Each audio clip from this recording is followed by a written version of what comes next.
We're back. The international break is done, and I'm happy to report there will be no other international break till March. So it's Premier League football and some cup competition from here on out, at least for the next 4 months. So you can sit back, enjoy, as you always do. This is EPL Insights, presented by Pinnacle. 25 years of having the best numbers on market. Gareth Wheeler, Jake Osgathorpe with you. How'd you spend your couple weeks off? Were you glued to the international football, Jake, or did you get on with your life and do some other things? Very much the latter. International football, especially this time of year, generally, when it's a qualifying campaign, it's kind of all done and dusted. Just a load of dead rubbers. That was what it was for England anyway. Didn't really have to get a result in either game. Very mediocre against Malta and North Macedonia. But yeah, I didn't watch a single kick of England football over the international break. Don't really care for it until we get to a major tournament when it actually gets interesting.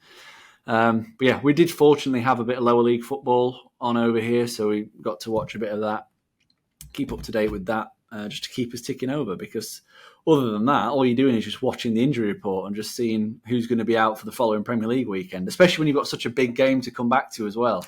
City Liverpool just dangling like a carrot. Yeah, fresh off the back of a 4-4 draw as well, to just keep everyone, whet the appetite even more. Oh no, we'll have a break. And then we'll come back with City Liverpool. So yeah, it's kind of a bittersweet.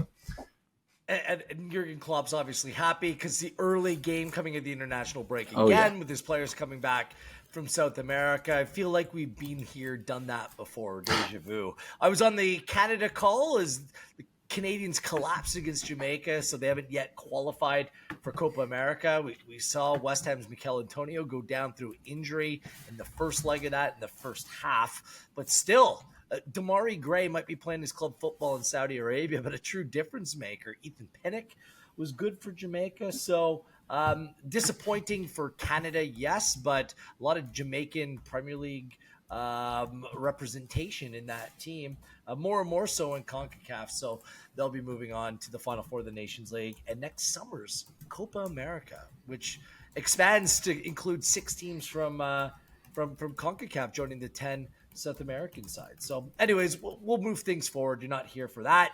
You want our picks, you want our predictions for this week in the Premier League, and we're here to deliver in game week 13. As always, we'll go through our feature 5. We will also go rapid fire for the remaining 5 and share our best bets and favorite plays of the weekend as well. You said it, like coming off it was actually a half decent week for me. I think it just took a small loss, but it started off with a bang. Boom, Wolves. Boom, United beating Luton 2-0. Boom, Liverpool over 2.5 goals. Then a little bit of a thud, and the biggest thud came at the end because both of us, I think, were on Chelsea City to be a low scoring, maybe a tight game. Well, it was tight. It was dramatic, but it turned into a 4-4 final. That was a big takeaway from the last match week, wasn't it, Jake? Perhaps also Bournemouth beating Newcastle 2-0. The way that Newcastle side is being affected by suspension and injury, it's something that teams like United have dealt with to begin the season. But maybe really quickly before we get to this week's picks, your takeaways from game week 12 and what we learned and maybe what we can bring with us through the international break and into this game week. Yeah, seems so long ago now, doesn't it? But it was only a couple of weeks. Yeah, the City-Chelsea game was it was a great entertainment for the neutral. I also think it was a little bit concerning for the rest of the Premier League that City could have played that badly and still nearly win the game. They were really bad on the day, and they were a penalty kick in the 96th minute away from getting 3 points at a place that Arsenal have only drawn, Liverpool have only drawn this season. So yeah, that was my big takeaway. I don't think City will play that badly maybe again this season. I know, give Chelsea credit. They forced them to play a little bit ragged and they took advantage when they could. But I just can't see them throwing in another performance like that for a long time, shall we say, because they were just so open. We never see them that open, do we? So yeah, I do think that was a bit of a worry for the rest of the league. It just feels like they could be... I didn't realise this, but since 2018 or 2019, Man City have never been top of the Premier League table after 12 games. Really? Never. since Wow. 2019. So they've had 4 seasons, basically. This is the first time they've been top at this stage of the season for 4 campaigns. And I mean, they usually do all the damage at the back end of the season, don't they? Go on like a 13, 14 game winning run. They usually rein in whoever is in front. They give a head start out. This season, they've not given any head start. They're in front. They've got the nose in front. They've got an opportunity against Liverpool at home to get even further in front over a rival. And they could really just drive off into the sunset. Yeah, I kind of felt that, yes, they might have a head start. They might be 5 meters ahead, but if they had gone on to win that game, 10, 15, 20 meters ahead, it just maybe would have been too much. But the fact that they're still within touching distance of Liverpool and Arsenal, and a bunch of other teams are still in the mix as well, the table might lie to a certain degree, but it feels like maybe it's a little bit closer. And City are still showing a few cracks from here and there. The underlying numbers are all decent, but they keep on conceding goals, and that's something that's a little bit of a head scratcher. John Stone's now out. I'm not sure when he's going to return. They're banged up like a lot of other teams through injury as well. So I just feel like the fact that they did draw that game, they're still hanging around with the rest. We're slumming it with the rest, which is I think a good thing overall for the league and what we may look out for here through the holiday season. Yeah, maybe, but like you said, they're missing they've missed arguably 2 best players this season already for most of the campaign. Kevin De Bruyne has not kicked a ball really. Neither has John Stones. So when they get back fit second half of the season, or maybe as we enter December, they might start entering the starting 11 again. Only going to get better, which is again worrying. And Doku's, he's new to the league. He's been very good, but he's only going to get better as well as a young player. So I do think that these signs are pretty ominous. And Kovacic is the other one as well. He was brought in to be Gundogan's replacement. He's been injured quite a lot. Hasn't really been able to find his feet. So you're talking 3 starting players there that haven't barely kicked a ball for City, and yet they're still top of the league. And it could get better. But yeah, obviously at the other end, the big story is the 10-point deduction of Everton, right? That's what I was going to say. Everton gets a 10-point deduction. That's the big story of the international break. But I'm looking at 115 violations by Man City and whether something could be down the pipeline as well, which would really turn everything upside down. Everton, of course, are appealing that decision, but has big ramifications. A team on decent form now seemingly in the relegation zone. I still think they'll be okay because they'll be fine. Teams are just that bad. But I mean, it's certainly a blow and certainly gives them much less or far less wiggle room in order to kind of navigate their way through the campaign, doesn't it? Yeah, they'll be fine. I think if you'd have said at the start of the season, Everton, you're going to have 10 points deducted after 12 games, but you're only going to be 2 points from safety, they probably would have been, bloody hell, snap your hand off for that, yeah.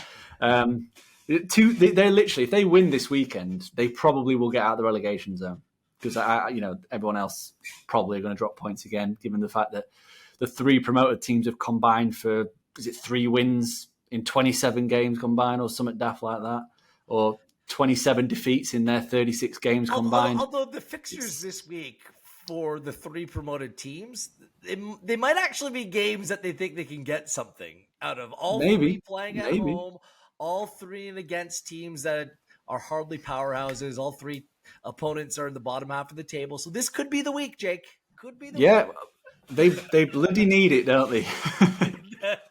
They need it. Let's dive in. I don't want to dissect whether the 10-point deduction's just or unjust, because save that for another podcast. Our purpose is to let you know what the markets are saying and what we're looking at and potentially liking for this weekend. So let's get into our feature 5. And it's the first game on Saturday. Boom, out of the gate. First versus second. It's Man City against Liverpool from the Etihad at lunchtime Saturday. City, a wild 4-4 result against Chelsea before the international break. Erling Haaland scored a brace in that game. Now has 13 goals through 12. What's incredible in that game is that Chelsea came away with an XG of 3.49 in that game, which almost doubled the expected goals against that City had in their previous 6 away games combined.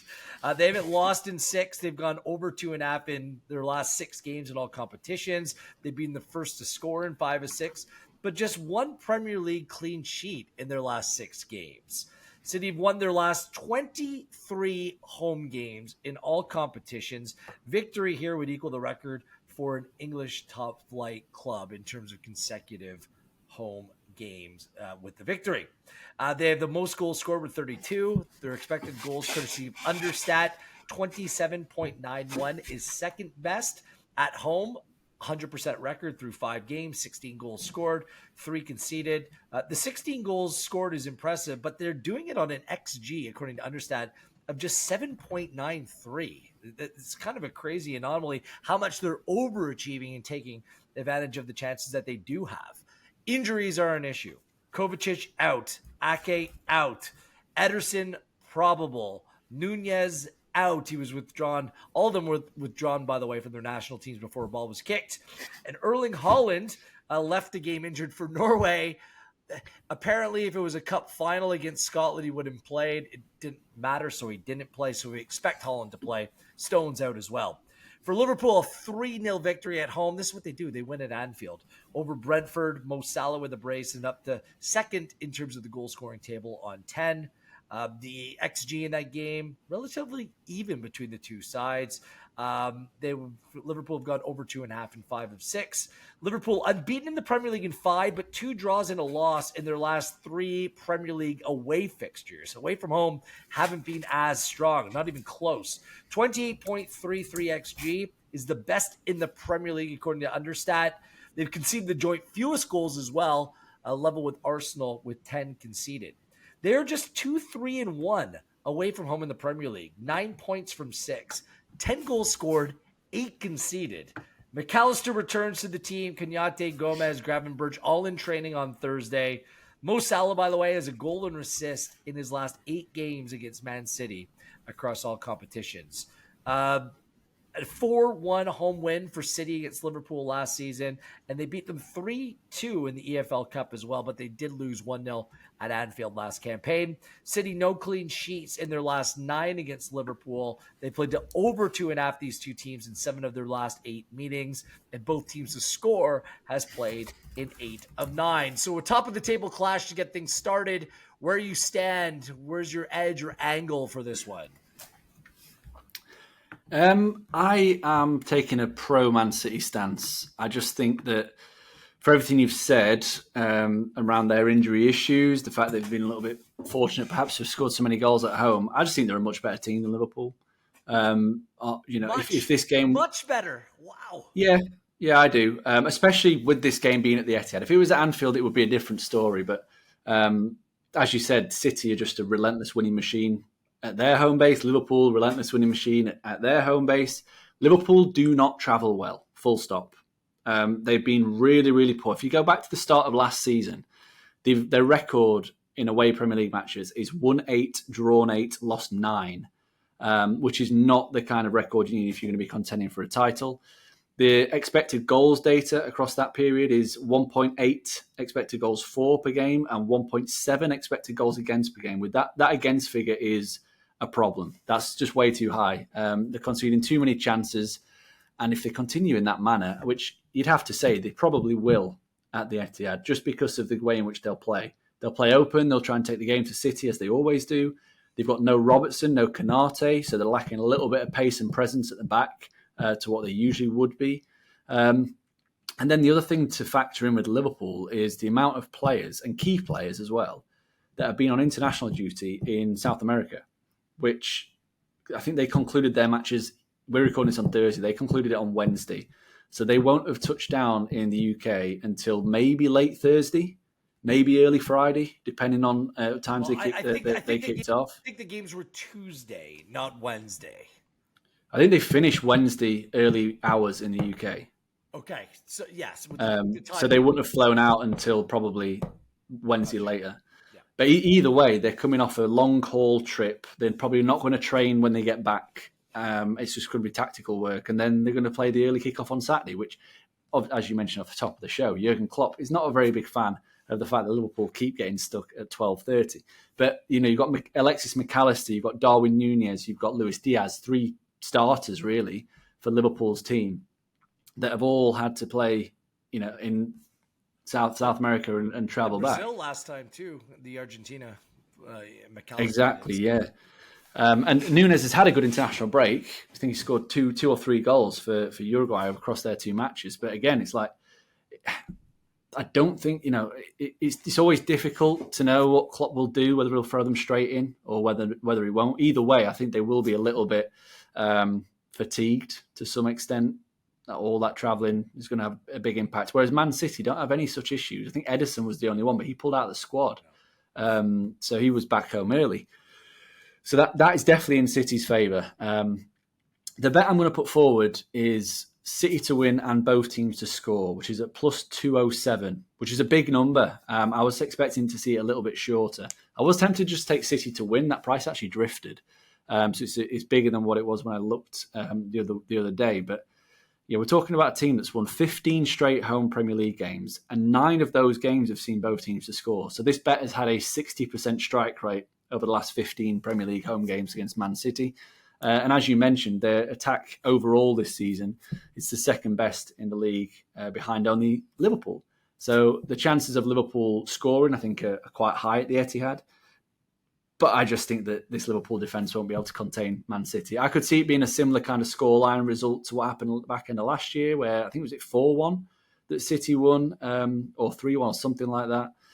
I could see this being similar. I think this is a real statement game for City. I think they'll be able to do the business on Liverpool.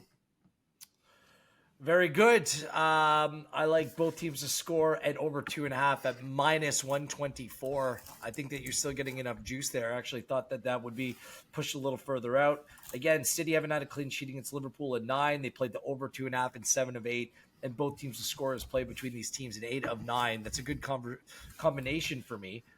City, although they might go on and win this game, I think that you might be underestimating Liverpool a little bit. I'm very aware of their away form versus the home form for Liverpool. But as if you've been listening to this podcast, understand I'm invested in Liverpool in terms of futures plays to go on and win the Premier League. And this is a huge game. This is a huge opportunity against them for a City side that just hasn't hit their full stride. I think they're still in second gear. They haven't hit third or fourth yet. And coming out of an international break, it might be a good time to add that variable of maybe a little bit of unpredictability, especially with players, important players, questionable in terms of their health and their fitness for Man City. I don't know how fit Erling Haaland is. Alvarez is one of those players, much like the Liverpool player who's been traveling overseas. So I just don't think that this is anywhere close to being a lock for City to go on and win this game. And I expect goals in this game based on the way that these two teams regularly have played. So at minus 124, that's a number I can back, and that's going to be my play for this game. I'm going to make it 1.5 unit out of the gate. Ooh. Let's go. You don't usually go 1.5. So I don't. But City defensively, even in games where they've given up a very low expected goals against, they've still been conceding. They conceded 4 at Chelsea last time. Go through some of their games, like other than against Manchester United. That's the only game that they've come away with a clean sheet of any distinction as of late. So that's a problem that Pep's going to have to solve. And I just don't think that back line is necessarily settled. And we'll see if Ederson plays on the weekend as well. So, yep. The total on both teams to score, very comfortable making that play for 1.5 unit. Anything else to add on this massive? It's a big game here, Jake, to get us started this weekend. It is a big game, yeah. I think it could be one of the games of the season as well, just because Liverpool will want to turn it into a basketball match, and I think Man City will probably oblige. I think City have got that a little bit more control than Liverpool have. But yeah, I think it's gonna be a fun game. I know that Arsenal's level on points with Liverpool, but these are the two contenders for me. I think one of these two teams is going to win the Premier League. So for this play, goals in both teams to score. For future plays, come on, Liverpool, go on. I can't believe this. I mean, I can't say as a United supporter, either one's difficult for me to say, but I'm backing Liverpool in this one. You have just said, "Come on, Liverpool." So I think Charlie's going to clip that up, and That's fine. It's all about my bet, not about who I support. You gotta when you're a sports bettor, you gotta work pragmatically here. It's not about who you correct. support. So let's move it on a little bit later in the day. Another big game: 7th place Newcastle and 10th place Chelsea. Newcastle coming off a 2-0 loss at Bournemouth and only a 0.31 expected goals, courtesy of Understat. They are depleted with double-digit absentees. And I'd like to stress this. This is where my United fandom comes out. They're below Manchester United in the table. So Somehow. I like that one. The table, I guess the table doesn't lie after all. Murphy, Byrne, Botman, Anderson, Wilson, Tonali, Target, Barnes amongst the players who are out. Hall unavailable as he's coming from Chelsea on loan. Almiron, big question mark whether he'll be fit. Bruno Guimaraes is back. Fabian Schär, Isak, both question marks, both at this point likely to make it back in the team, but we'll see. They have the 4th best expected goals still, the 3rd best expected goals against still. They are 5-0-1 at home, 14 goals scored, 3 conceded. They've won their last 4 Premier League games at home without conceding, including a 1-0 victory over Arsenal. But like I said, the context with the injuries, difficult to know what to make of that. And they play at PSG on Tuesday in the Champions League. Good luck, Eddie Howe and company. Chelsea 4-4 against City. Palmer is penalty and stoppage time during the draw against his former side. 3.79 XG after going over 4 expected goals against Spurs earlier in the week. So Mopo is finding something here with this Chelsea side, at least from an attacking perspective. They haven't lost in 3. Chelsea unbeaten in their last 4 away, including winning the last 3 and scoring 4 in back-to-back away games. And they do have the 2nd best away expected goals against. 5.94, that's it in 5 away fixtures. Despite a record of 4-4-4, they do have the 3rd highest expected goals in the Premier League as well. Lavia and Colwell and Nkunku could make his Chelsea debut, most likely coming off the bench. Check the statuses of all 3. Those are potentially 3 big players who look to be ready to return in some way, shape, or form to the Chelsea squad. Head-to-head, Newcastle won 1-0 at St. James's Park last season. Newcastle, no losses in 3 against Chelsea. Chelsea, no clean sheets in 3. And they played the under 2.5 in 8 of 9. Newcastle right now, can you back them? Playing at home, a place where they play wonderful football. They play great football.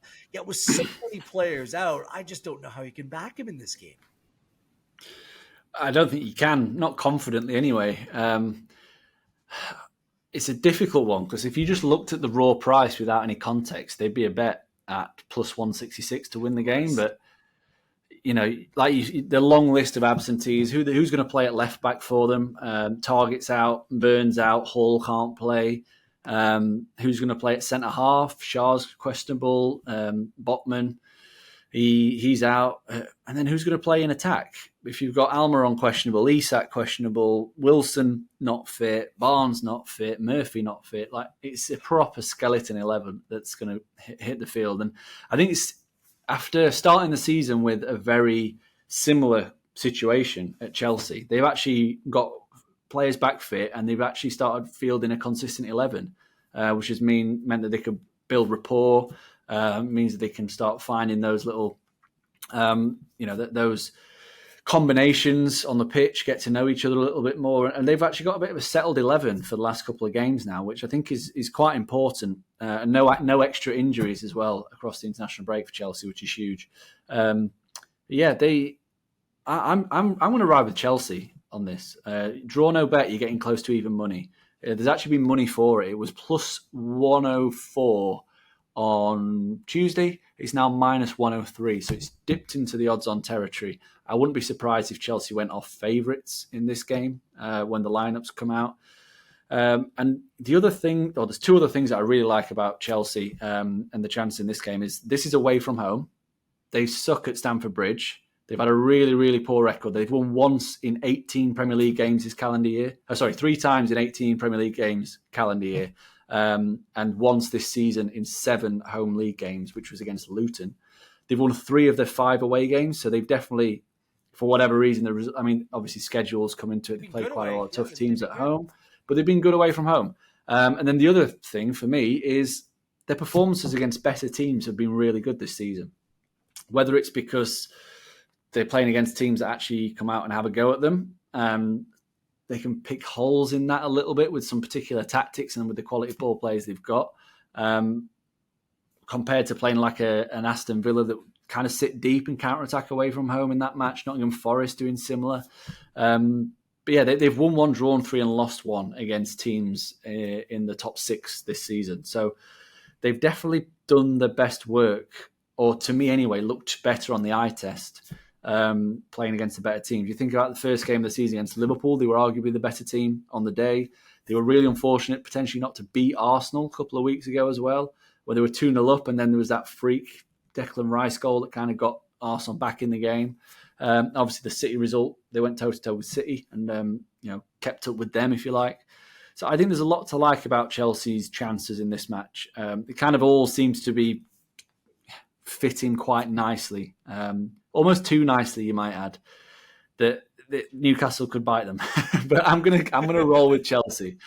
I'm gonna do a full unit, Chelsea plus 0 on Asian handicap.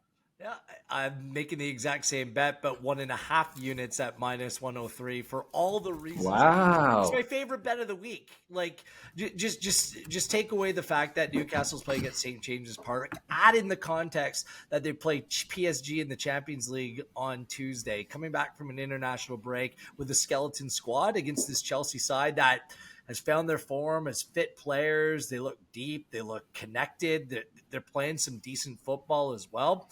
I love that play. This is my favorite bet of the week. I'm tempted to make a secondary play. I'm not going to, but I would never discourage anyone from playing the under in this game. I think it's the only way forward for Newcastle is to keep things tight, cagey, defense. I just don't know who's going to be defending for them. I don't know. So I'm going to stay away from that based upon Chelsea's recent form in terms of the expected goals, the chances created. But I wouldn't discourage anyone from playing the under in this game at +103 as well on Pinnacle. But I'll just stick with the Chelsea Asian handicap draw no bet -103. So yeah, look at you. International break. We're on the same page. Yeah. This is what I like to see. Much more confident in my plays. You've gone big, yeah. It's 1.5 unit plays on both first 2 games is. From here on out, my confidence in the plays starts to slide a little bit. I see. There's peaks and valleys here, but we're starting on a high with our first 2. Let's see if we can continue it on with our third game. Spoiler alert, not as confident on this one. 14th place Nottingham Forest against my sweetheart Brighton. What's happened to you? They're 8th place in the table, but they're not scoring goals anymore, and they're dealing with a lot of injuries as well. For Forest, from 2-1 up to, in the second half, to losing to West Ham before the break, 3-2. It's their second loss out of their last 3 games. They did win and beat Aston Villa last time at home, and they had 3 straight home draws before that game. They're actually undefeated at home in the Premier League, our Forest. 2-3-0 this season, 8 goals scored, just 5 conceded.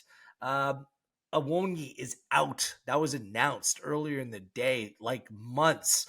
That really takes away some much-needed punch in their attack. Hudson-Odoi is out as well. Just as Montiel's coming back, he's close to coming back, the World Cup winner. Alanga also pulled out for Sweden. Seems like that was more precautionary, but something to monitor ahead of this one. Brighton, a 1-1 final at Sheffield United. What? Adringa scored in the 6th minute. I was like, come on, Brighton. And nothing, just frustration. Who was sent off in the 69th minute, lost his mind. He's suspended for 3 games now. And this Sheffield United equalizer came on an own goal in the 74th minute. And they only had a 1.09 XG in the game as well. That's 3 straight 1-1 draws for Brighton in the Premier League. They haven't lost in 5 overall, and they played to under 2.5 in their last 5 games in all competition. What's going on here? Yet both teams to score has been playing 7 of their last 9. Away from home in the Premier League, 2-1-2, 10 goals scored, 11 against. Up to 10 injuries in this Brighton side. Ferguson a bit of a doubt.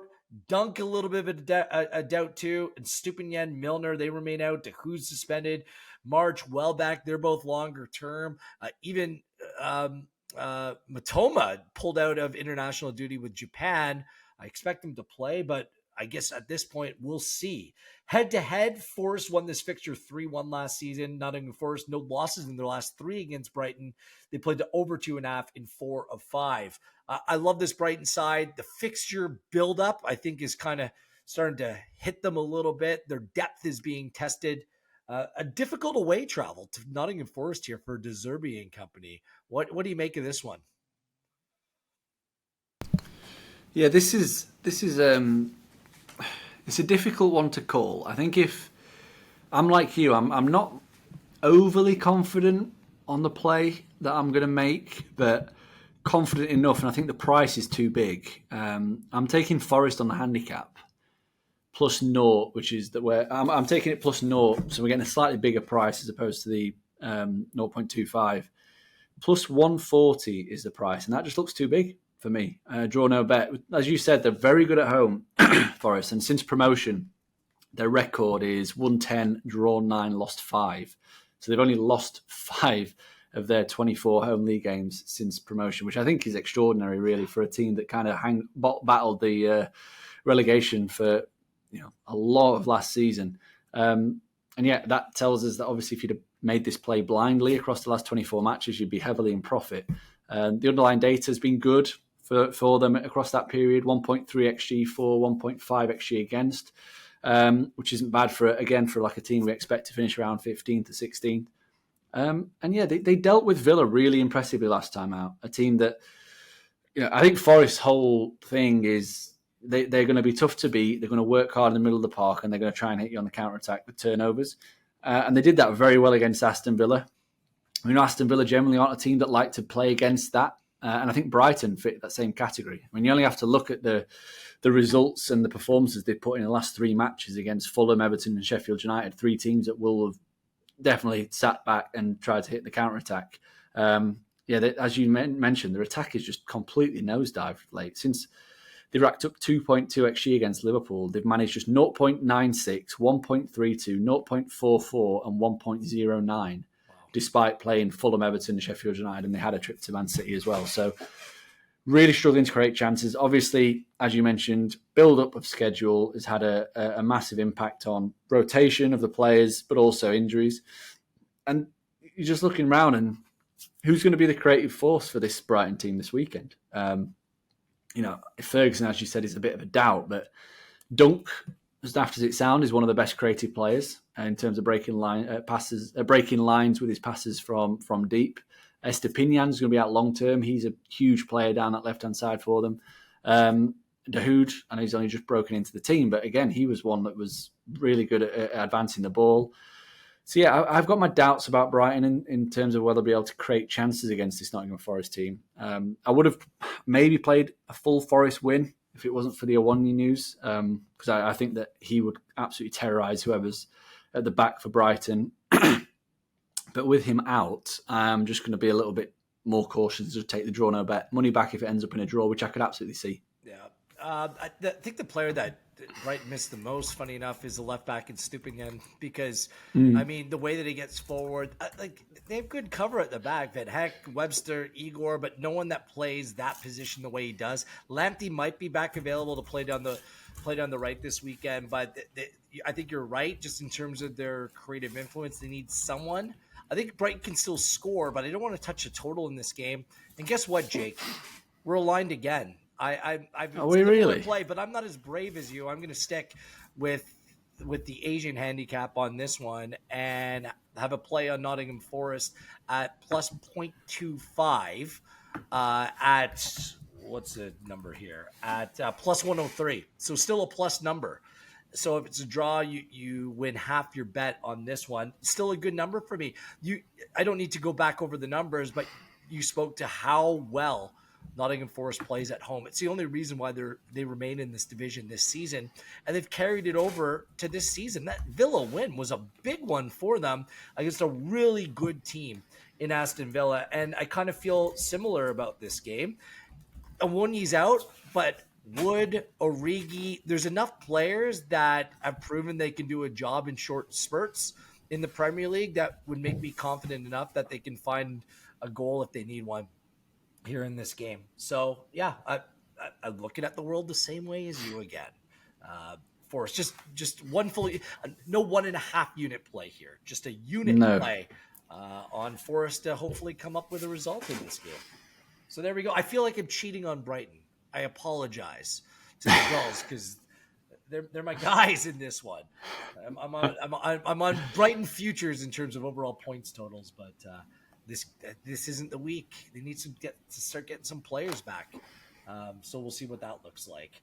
Let's move forward to Sunday. Another really good game this weekend. 4th place Spurs taking on 5th place Aston Villa. Spurs are on 26 points. Villa's on 25. Spurs undermanned. They lost to Wolves late. It was a 2-1 final to kick off Gameweek 12. Wolves, though, deserved victors, 1.91 to just 0.43 in terms of the XG. The goals came 90 plus 1 and 90 plus 7. I was backing Wolves, and I was jumping around my living room. Brilliant. The good news for Spurs, Brendan Johnson scored, which was good. The bad news is that they were outshot 17-6, and they have a center-back partnership of Davies and Dyer, turning back the clock of back-to-back losses. No clean sheets in 3 for Spurs. They've got over 2.5 in 7 of 9. Both teams to score in 8 of 10. First to score in their last 6 games. Madison, Van de Ven out till the new year. Romero still suspended. Basuma suspended for this game as well. Udogi could return at left back. 26 points, but their expected point total, according to Understat, is just 19.41. So they're punching above their weight, and that Spurs fade is finally coming back to reward us Spurs, us individuals who have faded them over recent weeks. At home, 4-0-1, but just 9 goals scored, 6 conceded. And the crazy stat, there have been 5 red cards in Spurs their last 4 home games. Aston Villa, 3-1 home win over Fulham. They were up 3-0 and cruised it. 2.86 to just a 0.85 XG in the game. They bounced back after the away loss at Nottingham Forest. No clean sheet in 7 in all competitions. They've gone over 2.5 in 5 of 6. Both teams to score in 6 of their last 7. Now, Villa won 7 games from their last 9 in all competitions with a draw and a loss in the process. They have the second most goals in the Premier League with 29. Yet, however, away from home, kind of like Liverpool, not as good. 2-1 and 3, 6 goals scored, 12 conceded. Up next for them, it's notable, Bournemouth away before they play both City and Arsenal at home. So this is going to be a real test for Aston Villa because they're perfect at home. Haven't lost a game. 6-0-0, 23 goals scored, 5 conceded. So their away form, if it can just take it up a notch or two, then potentially, those Champions League spots might be attainable. Diego Carlos more likely to return with Jacob Ramsey still a little bit away. Head-to-head, Villa won 2-0 away in this fixture last season and 2-1 at home, and these two have played to over the 2.5 total in 4 of 5. I kind of feel like Spurs right now have a little bit of Newcastle in them. Great start. Everything looked encouraging. But again, I think Newcastle have more depth than Spurs and are dealing with more of a crisis, but the depth is being put into question for Big Ange right now. And whether Spurs can maintain or keep things afloat, waiting to get some of these players back. Difficult fixture for them this weekend too, Jake, despite Villa struggling in terms of their away form. Yeah, it's hugely difficult. I think the styles of both teams as well makes it even more difficult for Tottenham. Because we know how Spurs are going to play. They're going to set up to press high. They're going to play all-out attacking kind of football. And Unai Emery's a manager that, he'd probably like to do that in certain games, but he'll know this isn't the game for it. He'll know this is a game to sit deep, soak up a bit of pressure, win the ball, and break on what is a very slow Tottenham defence with Eric Dyer and Ben Davies back there. I think this is a bit of a mismatch. I think it's a really awkward opponent for Tottenham. Especially when they're missing such key players as Bissouma and Maddison in terms of breaking up play, distributing play, but also creating chances. And we kind of saw that against Wolves. No Maddison was a big problem for them. They struggled to create good chances, and they defensively just looked really vulnerable in that match as well. I know Wolves created a couple of good chances late on to win it, but throughout, Wolves had decent opportunities. And I think Villa, they'll be more than happy to sit back, counter-attack. And I think their away form is probably, it's a little bit overblown, how bad it is. like if you go to St James's Park and fully fit Newcastle, you're not expected to win. Like nobody goes there and expects to win. Not even Man City, or we wouldn't expect them to win. It's going to be a tough game. Going to Anfield again, like it wouldn't be surprised if Liverpool won all their home matches this season because they're so dominant at Anfield. And then you're going to Nottingham Forest, as we discussed in the previous game.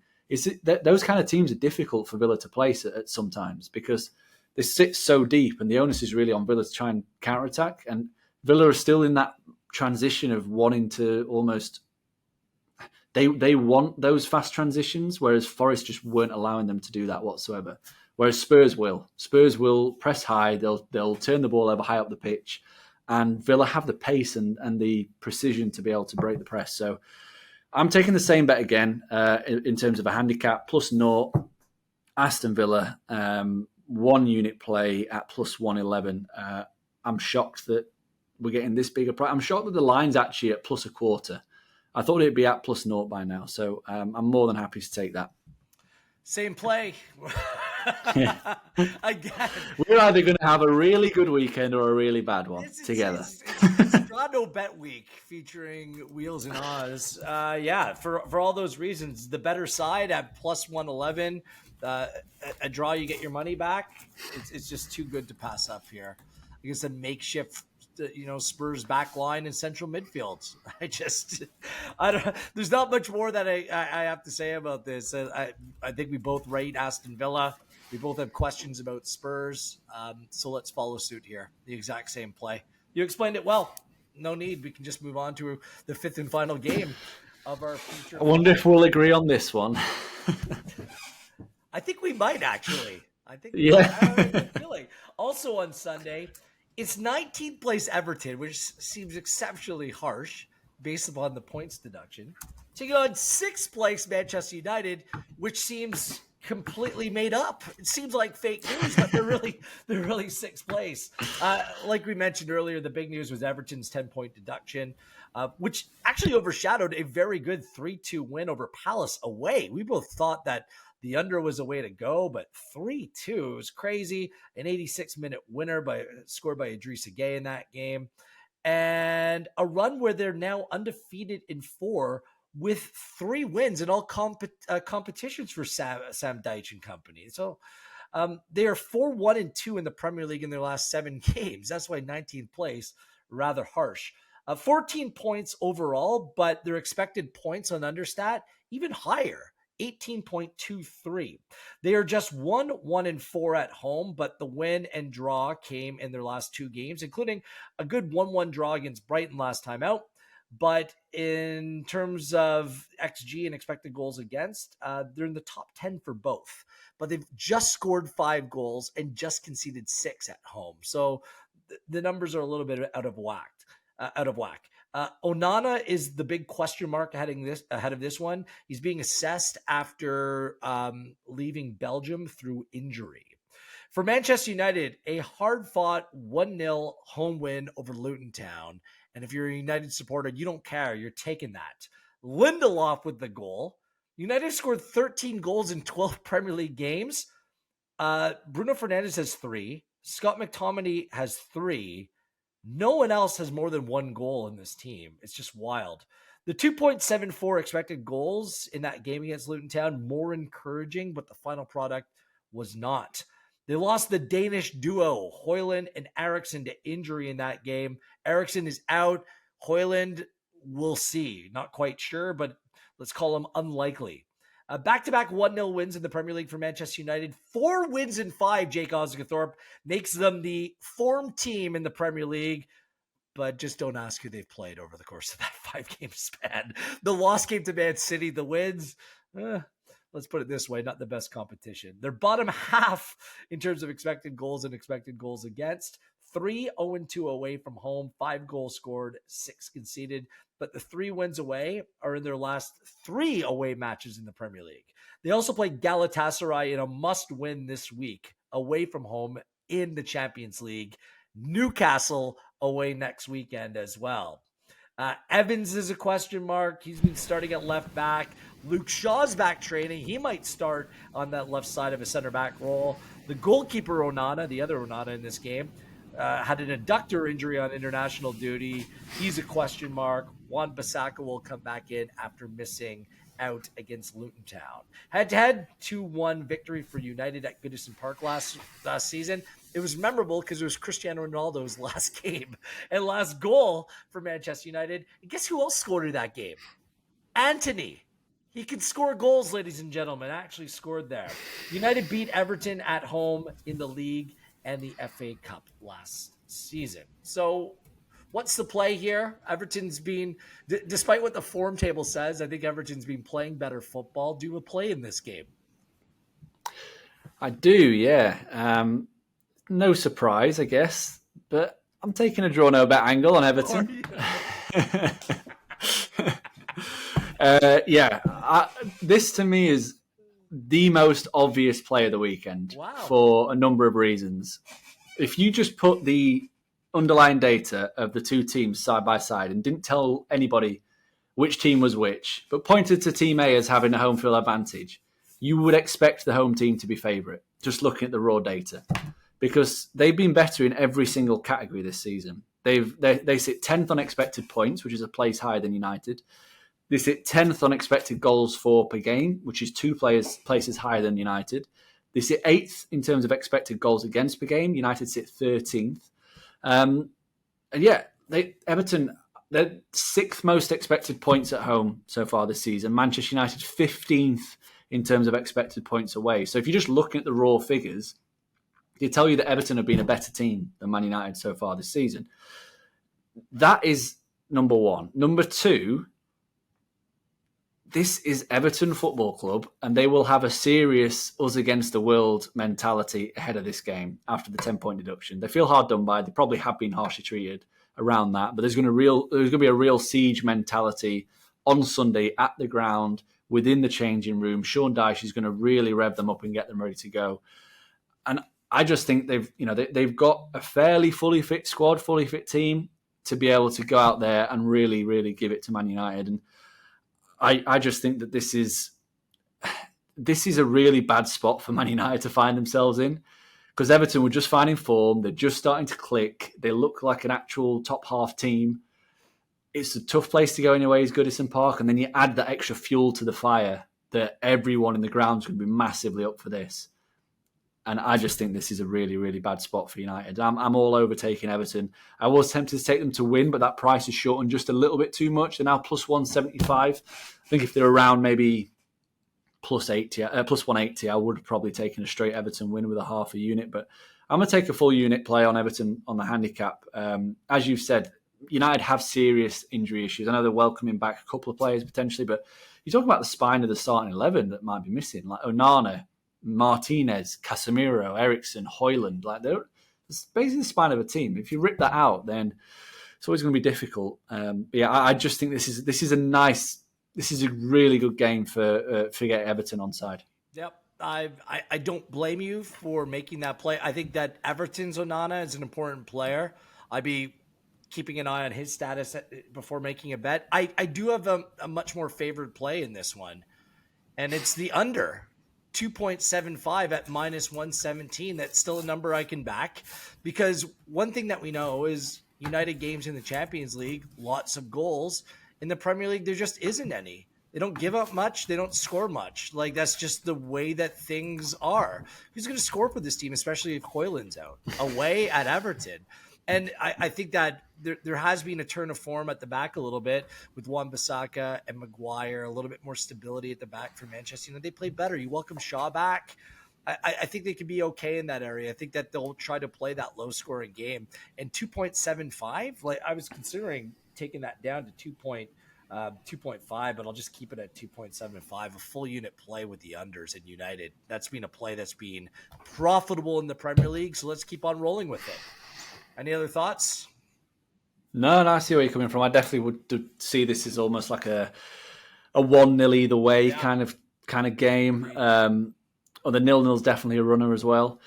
I also think, just as a side note, they don't have the markets up at the moment, but I think this could be a very card-heavy game. I think what we've got at the moment, we've got overbooking points on Pinnacle at 4.5 is the line at minus 139, which kind of says what I think in terms of it's going to be quite card heavy. I think there's a good refereeing appointment for this. I think it's John Brooks. He's had given 4 red cards in 9 Premier League outings this season. So maybe look at back in a red card. I also think that Anthony to be carded could be of interest just because of the fact that his toys come out the pram very, very quickly. And I can just imagine the Everton fans that are really close to the pitch at Goodison Park giving him a hell of a lot of stick. If he plays, he hasn't been starting, but if Hoyland doesn't play, does he put Rashford through the middle and down the middle, right, Garnacho on the left? Yeah, could be what we see on the weekend. We will see. As long as Martial doesn't play for United supporters, I think that's preferable. He can't run it. He's like 28. He can't run anymore. It's absolutely bizarre. Let's move things forward to rapid fire. 19th or 18th place Sheffield United taking on 16th place Bournemouth. Do you have a play for this game? I do not have a play for this game. Happy to leave it alone. I do have a play. Both teams to score yes and over 2.5 at plus 117, a full unit play. The reason? Sheffield United, 19th in expected goals against. Bournemouth, 18th. Sheffield United, no clean sheets in 9. Over 2.5 in 4 of 5. Bournemouth, over 2.5 in 6 of 7. Both teams to score for Sheffield United, 4 out of 5. Bournemouth, 4 out of 5. These are 2 bad teams. Neither one of them can defend. I think that both teams will score. Who's going to come out on top? We'll see. I have no clue. But both teams to score in the over. Let's roll with that. Geez, neither team can really defend. So let's go. 20th place Bournemouth and taking on 9th place West Ham. 20th place Burnley, I should say, taking on 9th. You got all place carried away with your Bournemouth bet there, didn't you? Very excited. Get this, Burnley, the first side in English top flight history to lose their first 6 games at home to begin a season. They can't lose 7 in a row at home, can they? The first team? What do you make of this? Do you have a play here? I don't have a play, but I would not be shocked if they broke that record. I have a note here, and I was non-committal to my play. I put tempted to play Burnley at plus 0.25 at plus 106. Mikel Antonio out for West Ham. Jared Bowen came off hurt as well.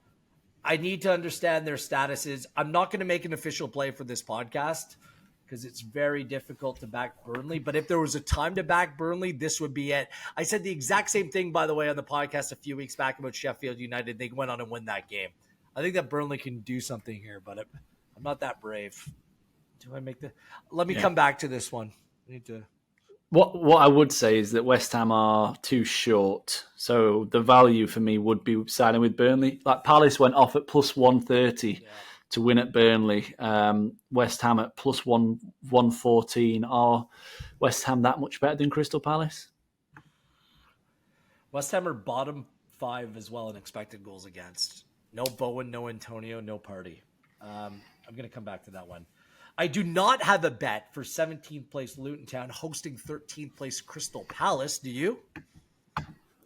I do, yeah. I'm going to have a small bet on a big price. I'm going to take Crystal Palace to win and both teams to score at plus 390. Wow. Which is a big number.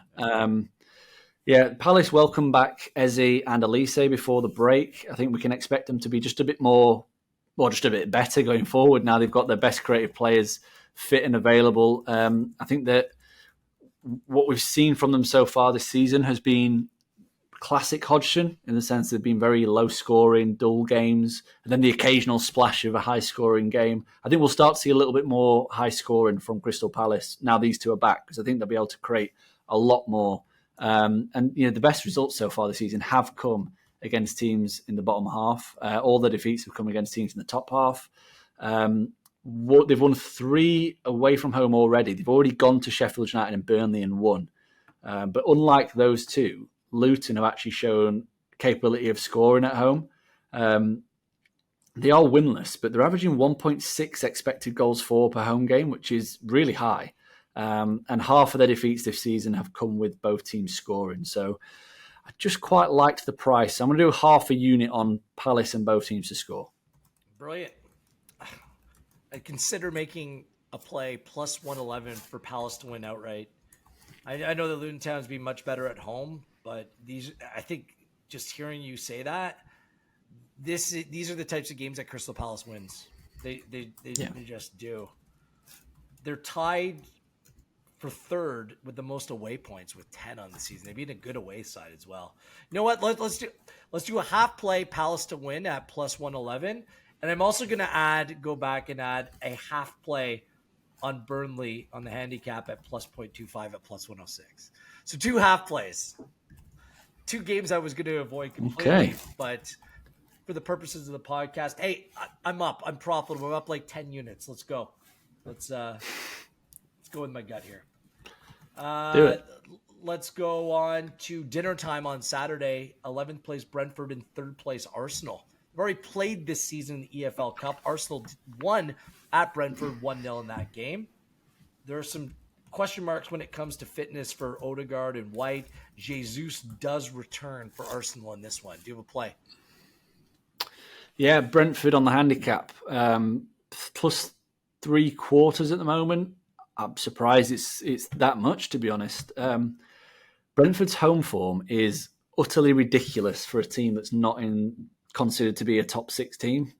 Since the start of last season, they've won 12, drawn 10, and lost just 3 at home, which is remarkable. The XG process over that time, 1.9 expected goals for, 1.3 against. And it's since the start of last season, when facing big 6 teams at home, they've won 3, drawn 3, and lost just 1, which... Again, if you're backing them blindly with this handicap across those 7 matches against big 6 teams, you would be well in front. And yeah, Arsenal away from home, the record's okay. 1-3 drawn, 1 lost 1. The last away game was defeat to Newcastle. They were fortunate to get a point at Chelsea before that. And I think the key thing for me with this bet is obviously taking the plus 0.75. We've got half a bet on avoiding defeat, half a bet on losing by 1 goal, which obviously gets your money back. And Arsenal's away games, especially this season, but also last season, were very low scoring, 1-0 kind of games. They've already been to Crystal Palace and won 1-0. This season, they've already been to Everton and won 1-0. So even if Arsenal do win, I think it'll be by a single goal margin, which obviously means that we get half our money back. But I just think they're worth taking on in this game. I can't believe the disrespect Brentford have been shown in this market. Same play, 1.5 units. Brentford plus 0.75 at minus 112. That's the play. Absolutely. It wasn't a 3-0 game at Anfield against Liverpool. They had 16 shots in that game. Brentford have won 3 straight at home before that, and they actually have a better expected goals, courtesy of Understat, than Arsenal in the season, 23.3 to 23.06. On top of that, Mr. I can't stay focused for a full 90 minutes. Aaron Ramsdale will be playing. David Raya can't play against Brentford. And with the questions around Odegaard, let's go. Brentford, we're both backing them. They're worth it. And finally, some Monday Night Football. 15th place Fulham taking on 12th place Wolves. Do you have a play to round out the week? I don't have anything down for this game. I've just looked at the market again, and Wolves at plus 200 is a big price for a team banging form. Come on, let me make a suggestion to you. Wolves draw no bet, because that's my play. Wolves draw no bet at plus 115. Craig Dawson suspended, but this team is legit. The way they played against Spurs last time, it impressed. They've been impressive all season under Gary O'Neill. Get this. They have 16 goals through 12 games this season. Wolves scored 31 all of last year in 38 games. They're athletic. They get after teams. This Fulham side as well. No Polina for this game. Like the muscle, the strength in the midfield. And without him, to be honest with you, I still like this Fulham side, but they look a lot more meager without Polina in their team. So Wolves draw no bet at plus 115. It's the week of draw no bets. It's screaming out for you to make that play, Jake. I'm going to do a full unit. Yeah, I'm going to join you. Why not? Yes. I like your reasoning. I was leaning towards Wolves at the prices. They're definitely a team trending in the right direction. And yeah, Fulham's attack is just appalling, to say the least. You just look at the XG, they've actually created the 3rd fewest expected goals in the entire league, behind Sheffield United and Burnley, which are the current bottom 2. which kind of makes sense with the eye test, to be fair. Whenever you watch them, they never look like scoring. And obviously they don't have a Mitrovic to put the ball in the net when they do create a chance. So, yeah, I like Wolves' I like what Wolves have shown in recent weeks. I like the play. I think odds against for a draw no bet when Wolves, in my opinion, are the better team makes sense. So yeah, is that 4 or 5, 6 that we've got the same bets for? Yeah, we're aligned. Jeez. Even on the City Liverpool, we both like both teams to score. It's just the result. Like we are basically aligned across the board here. This could be really good or really bad. Well, I've been red hot. It's only when we go head to head where it seemingly turns against me. So let's keep this going. A bet for every game for me. 2 half plays, okay.